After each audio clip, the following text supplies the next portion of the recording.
உங்களோட ராசிக்கு கலசரஸ்தானத்துல குரு பகவான் உச்சம் பெற்றிருக்கிறார். அற்புதமான வாய்ப்பு. இந்த வாய்ப்பை பயன்படுத்திக்கிட்டு திருமண தடை இருக்கிறவங்க, திருமணம் தள்ளி போயிட்டு இருக்கிறவங்க, 30 வயசு 32 வயசு ஆயிடுச்சு, கல்யாணம் நடக்கல, பொண்ணு அமையல, ஜாதகம் ஒத்து வரல அப்படிங்கிறவங்களுக்கு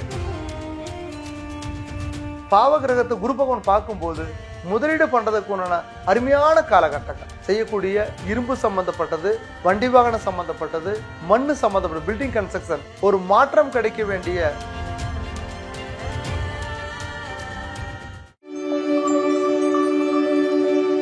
விருச்சிக ராசி நேயர்களுக்கு இந்த ஐப்பசி மாசத்தோட பலாபலன். விருச்சிகத்துக்கு அதிபதி செவ்வாய்.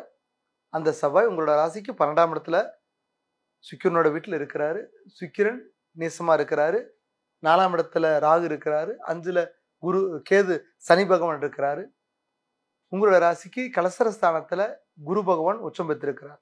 அருமையான அற்புதமான வாய்ப்பு.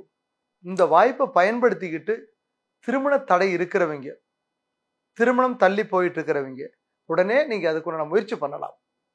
திருமணம் தடை நிவர்த்தி ஆகிறதுக்கு உண்டான பரிகாரங்கள், பரிவர்த்தனைகள், கோவில் வழிபாடுகள் கண்டிப்பா போகலாம். 29 வயசு ஆயிடுச்சு, 30 வயசு 32 வயசு ஆயிடுச்சு, கல்யாணம் நடக்கல, பொண்ணு அமையல, ஜாதகம் ஒத்து வரல, என் பையன் கல்யாணத்துக்கு ஒத்துக்க மாட்டேங்கிறாரு, பொண்ணு கல்யாணத்துக்கு ஒத்துக்க மாட்டேங்கிறாரு அப்படிங்கிறவங்களுக்கு இந்த நேரத்தில் நீங்க பேசுங்க, தடைப்பட்ட திருமணம் நடக்கும். கல்வியில சூப்பரான ஒரு காலகட்டம். ஏன்னா வாக்குஸ்தானாதிபதி குரு பகவான். உங்களுக்கு குரு பகவான் சந்திராலக்கினத்துக்கு 9ஆம் இடத்துல இருக்கிறார், உச்சம் பெற்றிருக்கிறார். படிப்பு நல்ல வாய்ப்புகள் கிடைக்கும். படிப்புல இம்ப்ரூவ்மெண்ட் கிடைக்கும். படிப்பு வெளியூர், வெளிமாநில, வெளிநாடு, வெளிதேசத்துல போய் படிக்கிறதுக்குண்டான வாய்ப்பு கிடைக்கும். உள்ளூர்லேயே படிப்புக்கு உங்களுக்கு படிப்பு சொல்லிக் கொடுக்கறதுக்கு உண்டான நல்ல ஆசான்கள், நல்ல நட்பு இதெல்லாம் கிடைக்கும். படிப்புல இம்ப்ரூவ்மெண்ட் பண்றதுக்குண்டான ஒரு வாய்ப்பு இருக்கு. தொழில் ஸ்தானம் சந்திராலக்கினத்துக்கு 10ஆம் இடத்துக்கு அதிபதி உங்களோட ராசிக்கு கேது. அந்த கேது 10ல பாவகிரகம் இருக்கணும். 10ஆம் இடத்துல பாவகிரகம் இருக்கணும். அந்த பாவகிரகத்தை குரு பகவான் பார்க்கிறார். பாவகிரகத்தை குரு பகவான் பார்க்கும்போது முதலீடு பண்றதுக்கு அருமையான காலகட்டங்கள். செய்யக்கூடிய இரும்பு சம்பந்தப்பட்டது, வண்டி வாகனம் சம்பந்தப்பட்டது, மண்ணு சம்பந்தப்பட்ட பில்டிங் கன்ஸ்ட்ரக்ஷன் இதுல பெருசா ஒரு மாற்றம் கிடைக்க வேண்டிய ஒரு வாய்ப்பு இருக்கு. பெருசா ஒரு முன்னேற்றம் உங்களுக்கு கிடைக்கும். முதலீடு பண்றதுக்குண்டான ஒரு அருமையான காலகட்டங்கள்.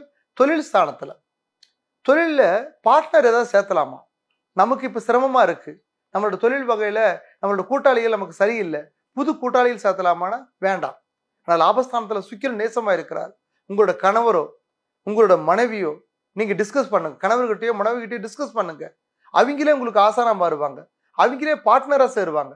நீங்க 2 பேரும் டிஸ்கஸ் பண்ணி தொழில் இம்ப்ரூவ்மெண்ட் கிடைக்கக்கூடிய ஒரு அருமையான காலகட்டங்கள். விரயஸ்தானத்துல செவ்வாய், சூரியன், புதன் 3 கிரகங்கள் இருக்கிறாங்க. விரயஸ்தானத்துல 3 கிரகங்கள் இருக்கிறதுனால விரயம் வர வேண்டிய ஒரு சூழ்நிலைகள். அந்த விரயத்தை சுப விரயமா பண்ணுங்க. வீடு கட்டுறதுக்கு நல்ல வாய்ப்பு இருக்கு.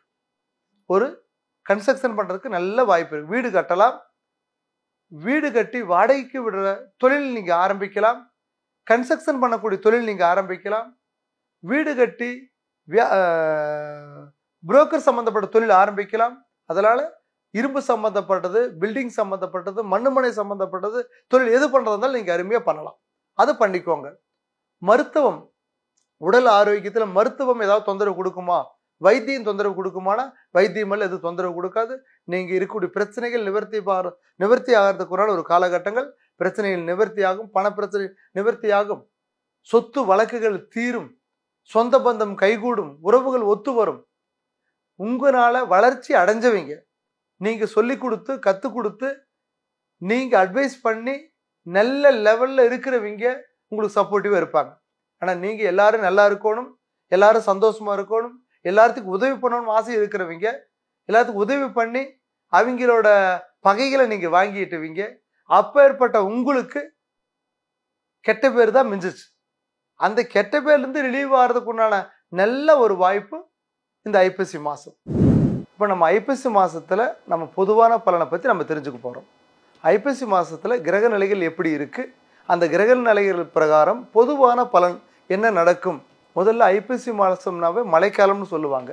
ஆனா இந்த வருஷம் ஐப்பசி மாசத்துல கிரகங்கள் சுக்கிரன் மேசராசியிலிருந்து 6ஆம் இடத்துல இருக்கிறதுனாலையும் குரு பகவான் கடகத்தில் உச்சம் பெற்று இருக்கிறதுனால இன்னைக்கு புயல்னால காற்றுனால வாயு பகவானால வரக்கூடிய தொந்தரவுகள் கொஞ்சம் கடுமையாக இருக்கும். மழையோட பாதிப்புகள் கொஞ்சம் அதிகமாக இருக்கும். ஆனால் அந்த மழையோட பாதிப்பு தமிழகத்தில் வெள்ளமோ பெரிய பாதிப்போ உயிரிழப்போ மழையினால காற்றுனால வராது. இந்த மழை அமைப்பு விவசாயிகளுக்கு பெரிய ஒரு சப்போர்ட்டிவாக இருக்கும். நீர்வளம் மேன்மை அடையும். அடுத்தது இந்த ஐப்பசி மாதத்தில் அரசியலில் புதுவிதமான ஒரு மாற்றம் கிடைக்கும்.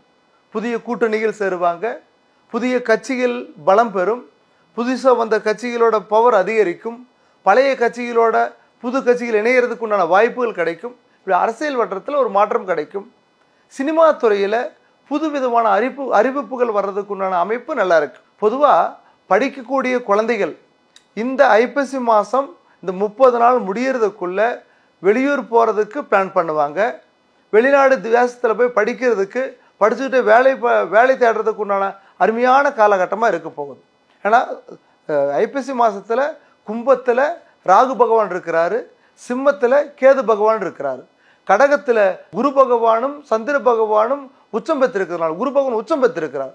இந்த மிதுனத்தில் இந்த குரு பகவான் கடகத்தில் உச்சம் பெற்றிருக்கிறதுனால இன்னைக்கு இந்த ஐப்பசி மாதம் 30 முடியறதுக்குள்ள உலகத்திலேயே புதுவிதமான ஒரு மாற்றம், ஒரு தெளிவு எல்லாமே கிடைக்கும். இந்த ஐப்பசி மாதத்தில் அமாவாசையில் தீபாவளிங்கிறது ஒரு அருமையான ஒரு காலகட்டமாக இருக்குது.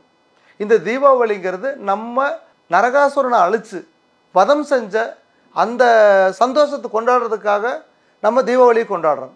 அதில் நம்ம இப்போ என்ன மனசில் நினச்சிக்கிட்டு அந்த தீபாவளியை கொண்டாடணும்னா நமக்கு வரக்கூடிய கஷ்டங்கள் விலகணும், துன்பகம் விலகணும், நம்மகிட்ட சுற்றி இருக்கக்கூடிய சத்துருக்கள் விலகணும், எல்லாமே நல்லதாக நடக்கணும் அப்படிங்கிற நம்மகிட்ட இருக்க துஷ்ட சக்தியை விலக்கி, திஷ்டியை விலக்கி, மாந்திரிகத்தை விலக்கி, பட்டாசு வெடித்து இனிப்பு கொடுத்து புது துணிகள் அணிஞ்சு சந்தோஷமாக வழிபாடு பண்ணக்கூடிய ஒரு காலகட்டங்கள். இந்த காலகட்டத்தில் அதிகாலையில் பிரம்ம முகூர்த்தத்தில் எந்திரிச்சு எண்ணெய் தேய்ச்சி தலைக்கு குளிச்சுக்கிட்டு தீபம் பருத்தி வச்சு சாமி குலதெய்வத்தையும் சூரிய பகவானையும் கும்பிட்டுட்டு நீங்கள் வான வேடிக்கைகள் பட்டாசுகள் சத்தம் இல்லாமல் பண்ணிட்டு வந்துட்டா உங்கள் வாழ்க்கையில் இந்த வருஷம் முழுவதும் பொற்காலமாக இருக்குங்கிறது இந்த ஐப்பசி மாதத்தோட பலாபலன்.